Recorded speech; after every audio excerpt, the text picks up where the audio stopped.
Hello po sa inyo mga kamalikmata. Kumusta po kayo? Meron na naman tayong mga bagong kwento ngayon. Pakinggan po natin ang mga ipinadala sa atin ng ating mga kamalikmata. So yon, wala nang paligoy-ligoy pa. Simulan na natin ang unang kwento. Ang kwento pala natin sa araw na ito ay tungkol sa mga summer vacation. So yon, unang kwento, pinadala ni Andre. Summer na naman, Sir Van. Marami sa atin ang ayaw sa bahay tuwing summer dahil sa sobrang init. Mas masarap kasing magbabad sa tubig o kaya naman magpalamig sa tabing dagat kapag tirik na tirik ang araw. Ito rin yung pagkakataon na kung saan walang pasok ang mga bata. Isa na ang pamilya namin sa mahilig mag-outing tuwing summer vacation. At may kinalaman dito ang ibabahagi ko sa inyo. Itago niyo na lang po ako sa pangalang Andre. 36 years old at nagtatrabaho sa isang factory. Nakahiligan na po naming magkakatrabahong makinig ng mga horror story habang abala sa mga ginagawa namin. I-share ko na rin po ang nakakatakot kong kwento. Marami na ang hindi naniniwala dito, kaya sa mga makakarinig ng kwento ko, nasa inyo na po kung maniniwala kayo. Buwan ng Abril, kakagraduate lang ng kapatid kong pangatlo sa high school. Yung panganay kong kapatid na nasa abroad ay dumating sa Pilipinas. Napagkasunduan ng pamilya namin na mag-outing sa isang resort. Masyadong galante si kuya, kaya naman inarkilan niya yung buong resort na malapit lang sa amin. Bale, 11 kaming magkakasama. Kaming 5 magkakapatid, nanay at tatay namin, 2 naming pinsan. Kasama rin namin yung tiyahin ko at yung asawa niya na bagong kasal pa lang. Masaya naman. Maraming masasarap na pagkain kasi maraming niluto si mama. Nagdala rin si tiya ng mga pagkain. Nag-swimming lang kami, tapos nung gabi ay merong mga palaro si kuya. Marami kasi siyang pera na ipapapremyo, kaya aliw na aliw kami. Nanalo pa nga ako ng 1K eh. Bandang 12:00, nang magdesisyon kaming magpahinga na. Bale 4 na room yung inokupa namin. Bale kaming 2 ni kuya ang magkasama sa isang room at kasama rin namin yung pinsa naming isa. Pagod na pagod ako kasi maghapon akong hyper sa kung saan saang activity. Nakapikit na ako sa higaan ko nang marinig ko silang 2 na nagtatawanan. Napabangon ako, Sir Van. Yun pala, may nakita silang papel na may mga nakasulat na salitang Latin at binabasa ni kuya na parang nagsasagawa ng ritual. Pinagtatawa na naman siya ng pinsan ko sa kalokohan niya at feel na feel pa ni kuya. Tapos bigla rin naman siyang humagalpak ng tawa kasi para siyang sirang plaka. Ang sabi ko kay kuya ay mag-ingat siya kasi baka kung anong mangyari sa kanya. Tumawa lang siya kasi hindi naniniwala sa mga ganon si kuya. Masyado siyang maka-science at hindi naniniwala sa mga pamahiin. Kinabukasan, habang nasa van kami pauwi na, ay nagtatawa na ng mga kasama namin, maliban kina mama at papa, dahil ginagaya ni kuya yung pagre-ritual ng albularyo. Likas kasing joker si kuya at marami talaga siyang kalokohan sa buhay. Inisip ko na baka naman walang mangyayaring masama sa kanya kasi joke-joke lang niya yon.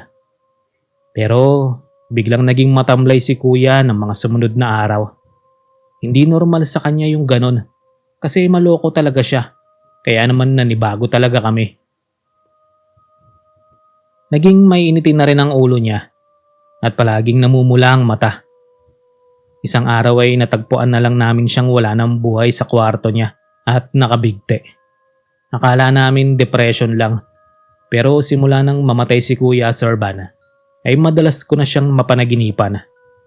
Nakikita ko siyang nakahiga sa kwarto niya, tapos sumisigaw at humihingi ng tulong. Sinabi ko yun sa nanay ko, kaya nagpadasal sila para matahimik ang kaluluwa niya. Pero isang araw, bale 100 days ni kuya noon, Nakita ko siyang nakatayo sa pinto ng kwarto niya. Iba ang itsura niya at parang naging mapayat ang mukha niya na hindi maitsurahan. Paulit-ulit din siyang humihingi ng tulong. Mabilis din siyang nawawala. Ikinikisap ko lang ang mga mata ko at hindi ko na siya makita. Dahil dito inisip ko na lang na baka kamo namamalikmata lang ako o gawa lang ng guni-guni ko na nakikita ko si kuya. Pero isang araw, habang nakahiga ako sa kwarto, may humila sa paa ko na malamig na kamay. Nabigla ako at agad na napabangon. Lumingon ako sa paligid pero wala naman. Hanggang sa narinig ko ang isang nakakapangilabot na pagtangis ng isang lalaki.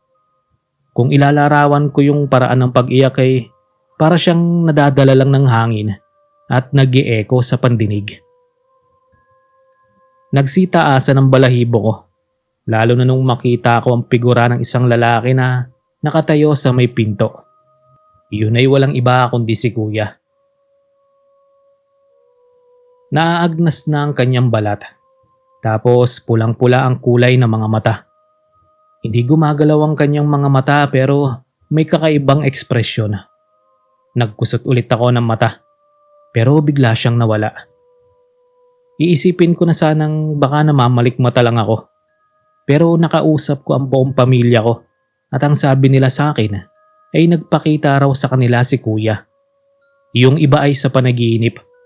Yung iba ay nakikita nila na nakatayo sa harap nila. Dahil dito naghinala na kaming may kinalaman yung orasyong papel sa pagkamatay niya. Kaya naman pumunta kami sa isang albularyo na marunong bumasa ng Latin at kayang basahin ito nang hindi makakasama sa kanya.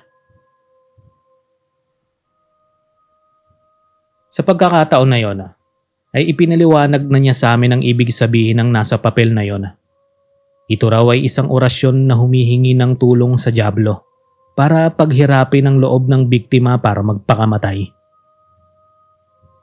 Nalaman din namin sa resort na yon, sa mismong room na tinulugan namin, ay may nakapasok na kahinahinalang babae na maitim ang talukap ng mga mata at nakasuot ng itim. Ang sabi ng iba ay may pagkalahing mangkukulam daw ang babaeng yon at may nakakilala pa nga na ex siya ng isa sa mga staff. Ang nangyari tuloy, yung gusto niyang mangyari sa ex niya ay kay kuya nangyari, Sorban. Hanggang ngayon po ay hindi pa rin natatahimik ang kaluluwa ni kuya. May mga panahong hindi na siya nagpaparamdam. Pero tuwing summer vacation ay nararamdaman namin ang presensya niya. Sa katunayan nga po, habang sinusulat ko ito ay nakakaramdam ako ng malamig na haplos ng hangin. At parang sa tingin ko ay nandyan lang siya na biglang magpaparamdam sa akin. Hanggang dito na lang po ang aking kwento at maraming salamat po Sir Van kung mapipili itong ibahagi.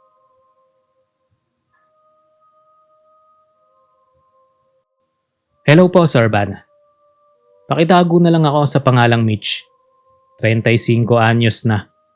Isang corporate employer na fan ng mga horror story at masugid na taga-subaybay ng inyong channel. Summer na naman kaya bumalik na naman sa alaala ko ang isang nakakatakot na karanasang hindi ko makakalimutan nang minsang mag-outing kami ng mga katrabaho ko. Kapag naaalala ko yun ay magkakahalong emosyon ang nararamdaman ko. Hindi ko maiwasang magsitaasan ng mga balahibo sa tuwing nagugunita ko ang tagpong yon. April nun, talagang umaga pa lang ay sobrang tirik na ang araw. Nag-leave kami ng mga katrabaho kong si Jill, Ellie at Miguel para syempre makapag-outing. Nag-research pa sila ng mga iba't ibang lugar na pwede naming puntahan.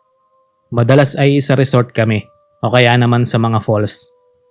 Pero this time, ang gusto naman namin ay sa beach. Hindi ko na lang po babanggitin kung saan yon para maprotektahan na rin ang privacy ng lugar na yon. Basta hindi ito masyadong pinupuntahan ng mga tao kasi medyo liblib ang location. Doon namin napagkasunduan para kahit papaano ay may privacy kami dahil kakaunti lang ang tao. Bala kasi naming mag-bonfire sa gabi para masaya. Bale, ang napagkasunduan namin ay 4 na araw kami doon para masulit namin. Minsan lang naman kasi kami mag-outing sa loob ng isang taon. Ginamit namin yung bagong biling kotse ni Ellie. At bale mga 9 na oras kaming bumiyahe papunta sa pupuntahan namin. Medyo liblib nga ang daan papunta rito. Kaya pala iilan lang ang gustong mag-outing sa beach na yon. Pagdating doon ay sobrang narelax ako sa ganda ng lugar. Nagpahinga muna kami sa cottage kasi mga napuyat din dahil sa sobrang aga ng gising. Hindi ako mapakali sa tinutuluyan naming cottage. Para kasing ang taas ng energy ko dahil sa sobrang excited. Hindi naman ako gaanong napuyat kasi 7:00 pa lang ng gabi ay natulog na ako. Habang ang mga kasama ko ay natutulog pa, lumabas ako ng cottage at namasyal. Iilan lang ang mga tao at yung iba ay nagtayo pa ng tent sa may tabing dagat. Nakakita ako ng magandang view at dumiretso ako doon para magpahinga. Nagpicture-picture lang ako habang nagsa-sound trip. Habang kinukuhanan ko ang sarili ko, habang nakaharap sa akin ang camera, ay napansin kong may sumingit na isang bata sa likod ko. Lumingon ako at napansin ko ang itsura niya. Batang lalaki na nakahubad, maputla ang labi at napakapayat. Tumingin ito sa akin na parang nangungusap ang mga mata. Alam ko nang ibig sabihin ng ganong tinginan. Sa palagay ko ay isa siyang batang nanlilimos at humihingi siya sa akin ng pera. Naalala ko na may barya nga pala akong 30 pesos. Kaya kinuha ko ang pitaka ko na nasa loob ng bulsa ko. Pagharap ko ay wala na ang bata. Hindi ko maintindihan kung paano siya nakaalis nang hindi ko man lang naramdaman o nakitang tumakbo. Ayokong mag-isip ng masama ng mga time na yon. Kaya naman nagkibit-balikat na lang ako at itinuloy ang pagpipicture. Maya-maya ay bumalik na rin ako sa cottage. Tanghali na, kaya gusto ng isa naming kasama na mananghalian na muna kami. Nagpalit muna ako ng damit kasi pinagpawisan na ako. Walang tao sa pinakakwarto kaya doon ako nagpalit. Pagkatapos ay binuksan ko ang kurtina ng bintana para magliwanag ang silid. Napaatras ako dahil sa gulat, Serban. Nakita kong nakatayo mula sa labas yung nakita akong bata at nakatingin ito sa kinaroroonan ko. Kinabahan na ako ng mga sandaling yun, pero hindi ko na yun pinagtuunan ng pansin, kaya lumabas na lang ako dahil hinihintay na ako ng mga kasama ko. Bandang 8:00 ng gabi, nang mapagkasunduan naming magsagawa ng bonfire sa harap ng dagat. 2 grupo lang kami na nandun. Yung isa ay grupo ng mga college student, tapos kaming magkakatrabaho. Nagkwentuhan lang kami habang nagbo-bonfire. Tapos nagiinuman ng alak habang kumakain ng mga inihaw namin. Napasarap ang banding namin hanggang sa kinulang kami ng pulutan. Marami pa kaming iinumin hanggang sa naalala ko na may dala nga pala akong 5 malalaking chichirya. Tumayo ako para kunin yon at paglingon ko ay nakita ko na naman muli sa hindi kalayuan yung batang lalaki. Nakatayo at matamang nakatingin sa akin. Sa pagkakataong yun ay hindi na maganda ang nararamdaman ko sa batang yon. Kaya nagpasama ako sa isa kong kaibigan. Pagdating sa cottage, ay dumiretso siya sa CR. Kaya mag-isa lang ako sa kwarto para kunin yung mga chichirya. Pagkakuha ko sa maleta ko kung saan nakalagay yung mga chichirya, napapitlag ako nang marinig kong may tumawag sa akin ng ate. Ilang saglit lang ay may narinig akong iyak ng bata. Ang lakas na ng tibok ng puso ko ng mga oras na yon at nangangatal na rin ang kamay ko. Ipinagpatuloy ko ang paghahanap sa mga chichirya para makaalis na ako sa cottage. Pero ilang sandali lang ay may naramdaman akong presensya sa likuran ko. Akala ko si Jill na hinihintay na ako. Pero pagharap ko, halos tumalo ng puso ko sa nakita. Nakatayo sa harap ko yung batang lalaki. Mas nakakatakot ang itsura ng mukha niya. Walang balintataw at may umaagos na dugo sa ilong. Puno ng sugat at mga pasa ang buong katawan. Napatras ako at kinuha na yung mga chichirya. Pero humarang sa akin ang bata at ngumiti na parang nababanat na ang labi. Sa sobrang nervyos ko ay bigla na lang nagdilim ang paningin ko. Umaga na nang magising ako at nakita raw ako ni Jill na nakahiga sa kama. Akala niya nung una ay nakatulog na ako kaya inayos niya ang higa ko. Yun pala ay nawalan lang ako ng malay. Hindi ko na makayanang mag-stay doon kaya nagdesisyon na akong umuwi. Wala akong pinagsabihan sa mga kasama ko tungkol sa batang yon at nanatili pa ring misteryo sa akin ang dahilan kung bakit siya nagpapakita doon.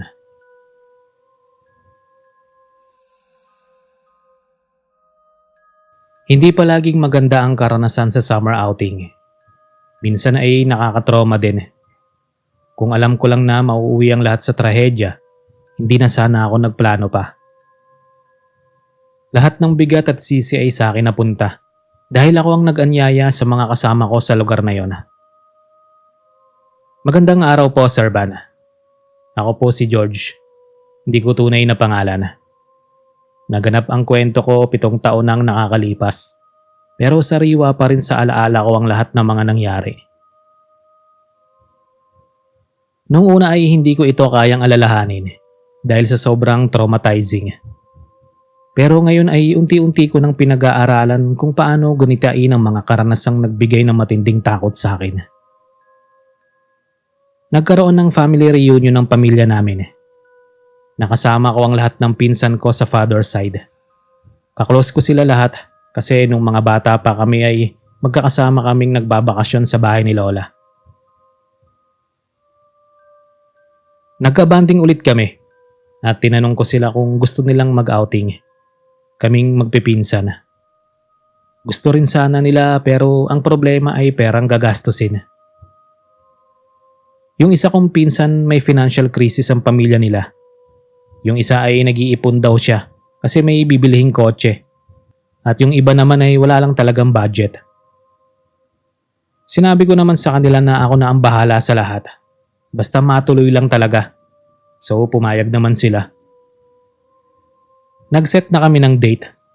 Pero isang araw bago yon ay biglang nagkaroon ng aberya.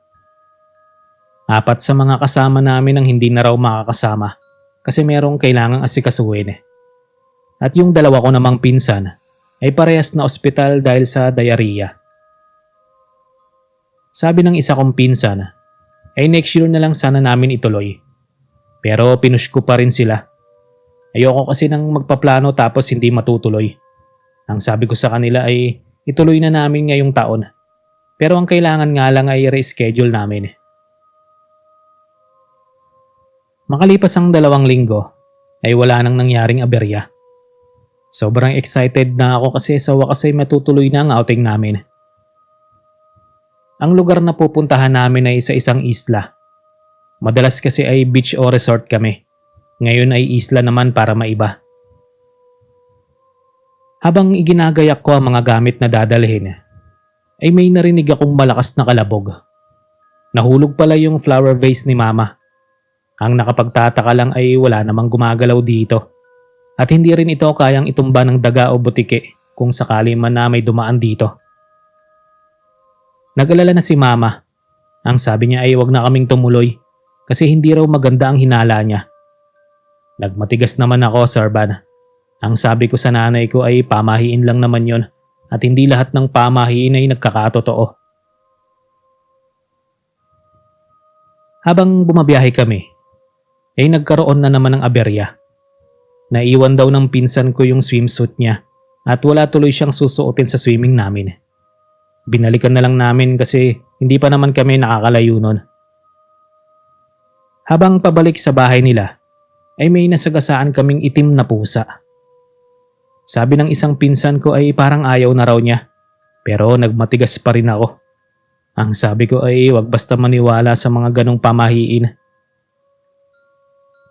Pagdating sa islang yon, ay nag-enjoy naman kami. Napakalinaw ng tubig, kaya buong maghapon lang kaming nag-swimming. Nag-enjoy din kami sa mga masasarap na pagkain. Pero nag-iba ang aura nung dapit hapon na. Habang nagsasaya ang mga pinsan ko, ay may kakaibang lungkot akong naramdaman. Hindi ko maipaliwanag kung bakit ganun ang nararamdaman ko kahit masaya naman ang mga kasama ko. Nung gabi habang kumakain kami, ay hindi ako mapakali. Para akong naiinitan na ang lakas ng tibok ng dibdib ko. Mukhang ako lang ang ganun sa aming magkakasama dahil wala naman silang ibang nararamdaman. Maaga kaming nagpahinga dahil napagod sa buong maghapon. Agad akong nakatulog at sa panaginip ko ay may nakita akong maraming mga kabaong. At wala akong ibang marinig kundi mga iyakan na hindi ko maintindihan kung saan nanggagaling ang mga naririnig ko. Kinabukasan ay nagising akong pagod na pagod kahit mahaba naman ang tulog ko. At kung tutuusin nga ay sobrang aga kong nagpahinga. Tulog pa ang mga kasama ko. At nang tignan ko ang oras, ay 4:00 pa lang pala ng madaling araw. Bumangon ako para magunat-unat na. Lumabas ako sa loob ng tent namin at ganun na lang ang pagkagulat ko nang makita ang isang lalaking nakatayo sa harap ng tent namin. Nakasuot ito ng purong itim na damit at maitim din ang kulay ng labi niya. Sinubukan kong itanong kung turista din ba siya doon. Pero hindi siya nagsalita at bigla na lang umalis. Napakunot ang noo ko. Pero buong maghapon ng araw na yon ay lumala ang hindi magandang pakiramdam ko. May mga pagkakataon na bigla na lang akong nakakarinig ng mga iyakan at paulit-ulit na sumasagi sa akin yung napanaginipan ko. Ang nakakapagtaka pa ay palagi kong nakikita yung nakaitim na lalaki na nakatayo lang at hindi naman nagsasalita. Dito na ako nagsimulang kilabutan nang itanong ko sa pinsan ko kung nakikita rin ba nila yung lalaki.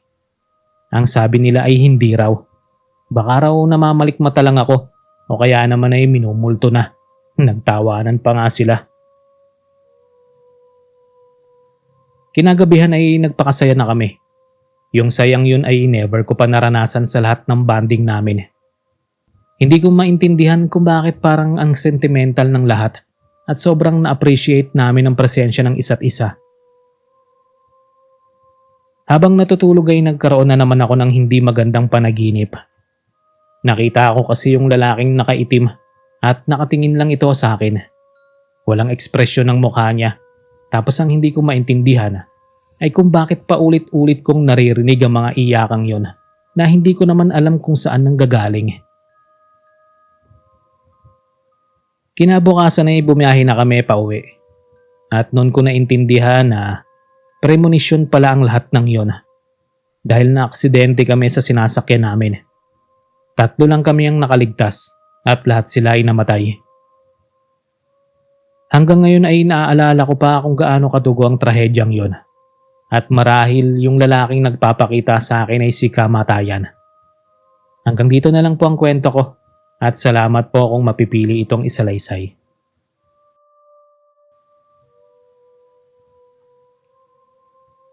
Totoo nga talaga na may mga bagay na sobrang misteryoso at wala sa kahit sino mang tao ang makakapagpaliwanag kung saan nagmula ang mga bagay na ito at kung paano ito nangyari. At marahil isa na sa misteryong yon ang ikukwento ko sa inyo. Isang mapagpalang araw sa inyo, Sir Van. Itago nyo na lang ako sa pangalang Jab. Summer vacation nung napili naming mag-camping kaming magbabarkada. 6 kami sa grupo at gusto ng iba naming kasama na magsama ng +1 o +2. Ang ibig nilang sabihin dito ay gusto nilang magsama ng ibang tao kagaya ng mga pinsan, kapatid o asawa nila. Yung isa ko kasing barkada na galing abroad ay magpapalaro siya at mas maganda kung marami kami.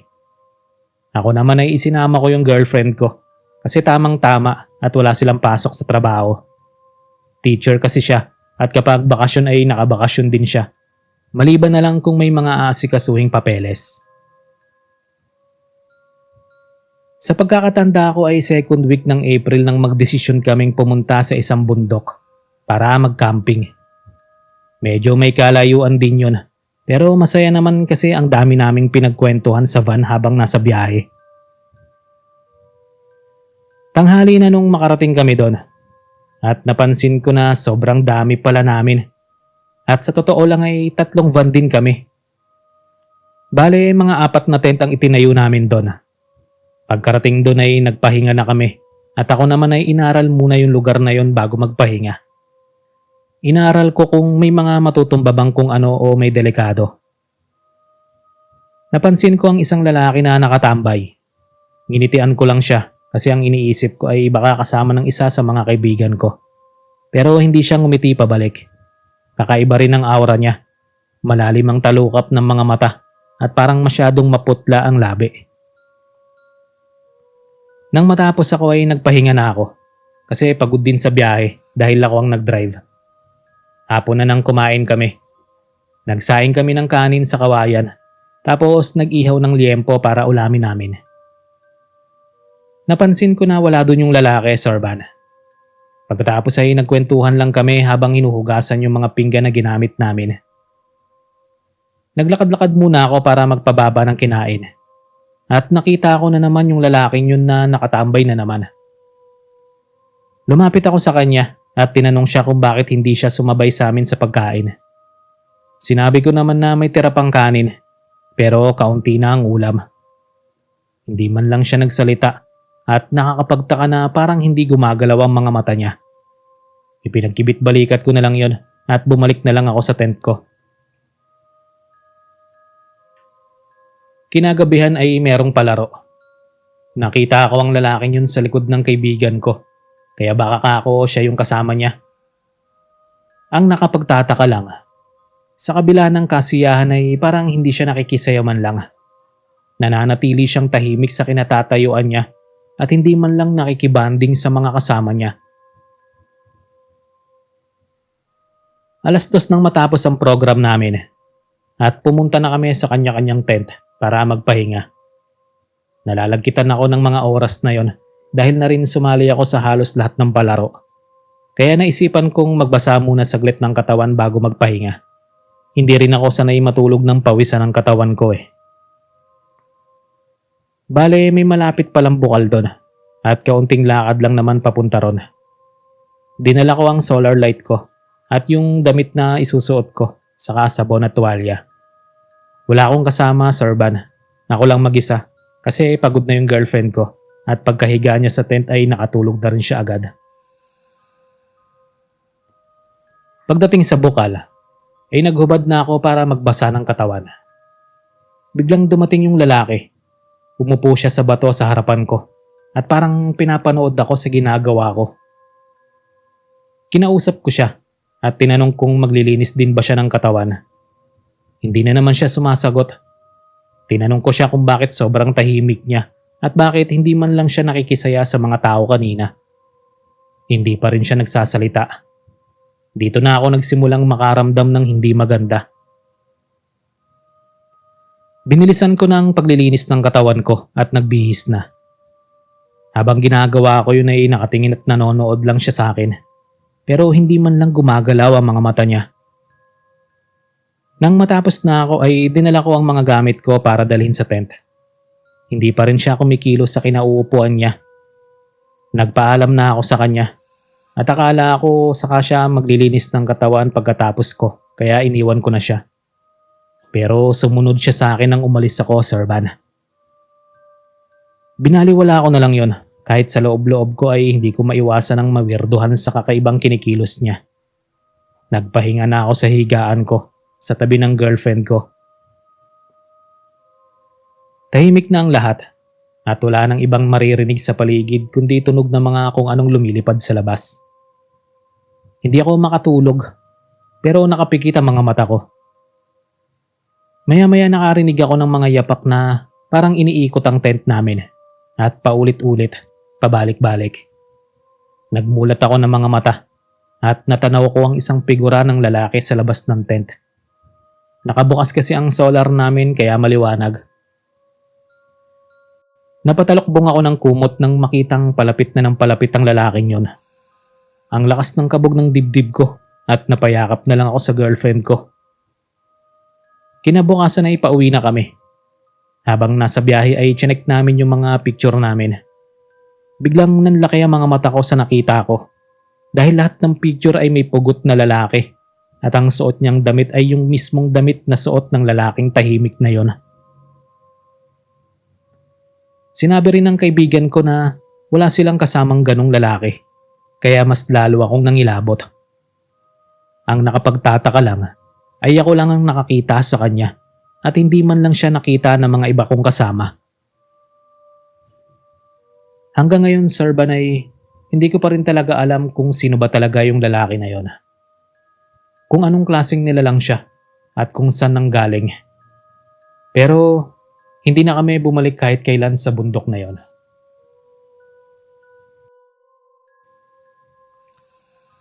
Alam niyo ba yung paniniwala na meron daw nilalang sa dagat na nangunguha ng mga taong lumalangoy dito? May kinalaman dito ang ibabahagi ko. Meron akong nakita na kung malalaman mo ay parang hindi naman nag-e-exist sa totoong buhay. Pero kayo na po ang bahala kung maniniwala kayo sa kwento ko. Magandang araw po, Sir Van. Ako po si Shane. Hindi ko tunay na pangalan. Hindi ko na lang po sasabihin ng ibang impormasyon tungkol sa akin para maitago ang totoong pagkakakilanlan ko. Taong 2017 at ng mga panahong yon ay meron akong karelasyon na itago na lang natin sa pangalang Dexter. Si Dexter ay isang public school teacher. Wala siyang pasok tuwing bakasyon, maliban na lang kung merong mga asikasuhin. At dahil kakatapos lang ng graduation, ay wala na siyang gagawin sa school. Long distance relationship kaming dalawa at bihira lang kaming magkita dahil parehas kaming busy. Ako ng mga time na yon ay isang corporate employee at Sunday lang ang pahinga. Tuwing bakasyon lang kami nakakapagkita at si Dexter naman ay pumupunta sa apartment ko. Doon siya nag-i-stay hanggang sa matapos ang bakasyon. Kaya naman sa loob ng isang taon ay ito lang yung panahon na nasusulit namin ang oras namin ng magkasama. Sinisiguro namin na meron kaming special moment o bonding, gala together o date sa kung saan saan. Nagawa na namin yung mga favorite namin. Late night walk sa gabi, street food together, kasi pares kaming mahilig sa street food at bisita sa family ko. Nakapag-movie marathon na rin kami. Ang hindi na lang namin nagagawa ay mag-travel. At sinabi ko kay Dexter na mag-leave ako ng araw ng Sabado para doon. Ngayon, ang gusto naman ni Dexter ay sa dagat. Nagtaka ako kasi hindi naman mahilig sa dagat si Dexter kasi may trauma siya doon. Nung bata kasi siya habang namamangka sila ay nahulog yung kapatid niyang 1 taong gulang at namatay ito. Ang sabi naman ni Dexter, kinalimutan na raw niya yung takot na nararamdaman niya at parang nagugustuhan niya ngayon ang vibe sa dagat. So bumiyahe kami doon ng madaling araw ng Sabado at nakarating kami doon ng tanghali.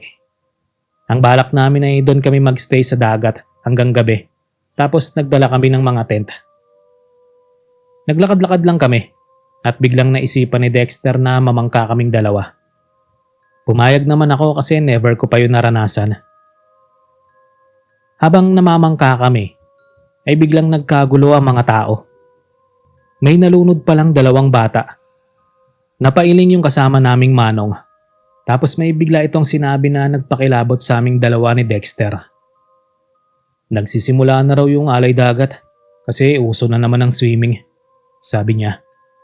Tinanong namin kung ano yung sinasabi niyang alay dagat. Ipinaliwanag niya naman sa amin na sa dagat na yun ay merong elemento na hinihila ang paa ng mga biktima sa kalaliman ng dagat.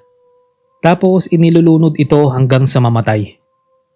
Ang kaluluwa ng biktima ay dinadala nila sa kanilang kaharian at ang gustong-gusto ng mga elementong ito ay ang mga dayo.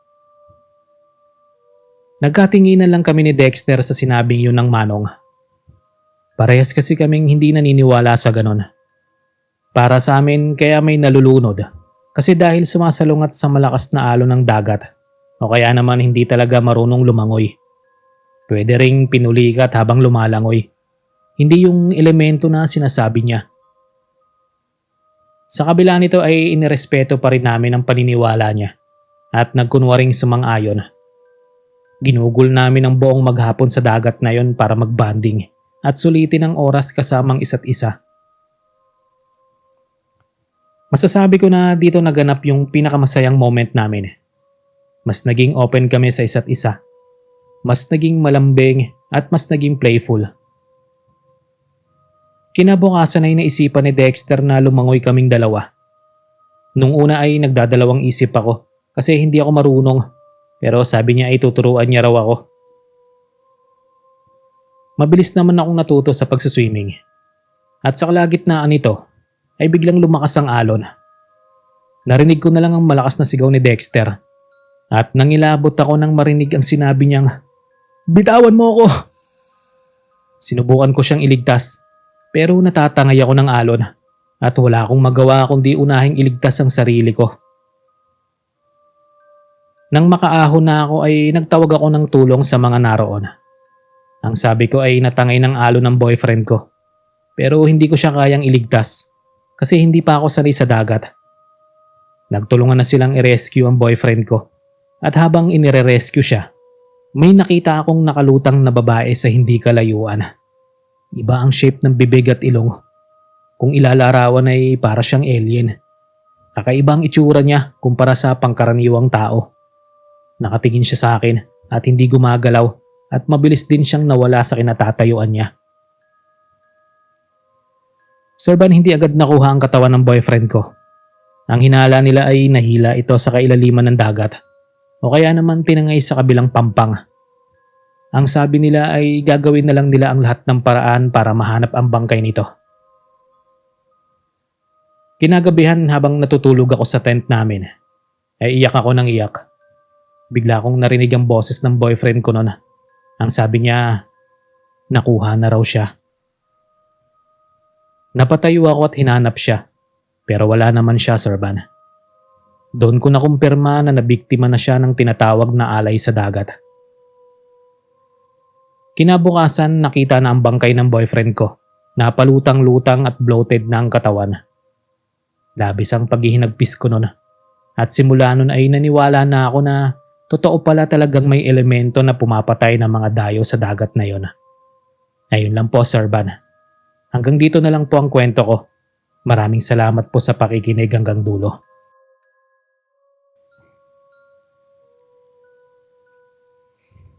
Peace out.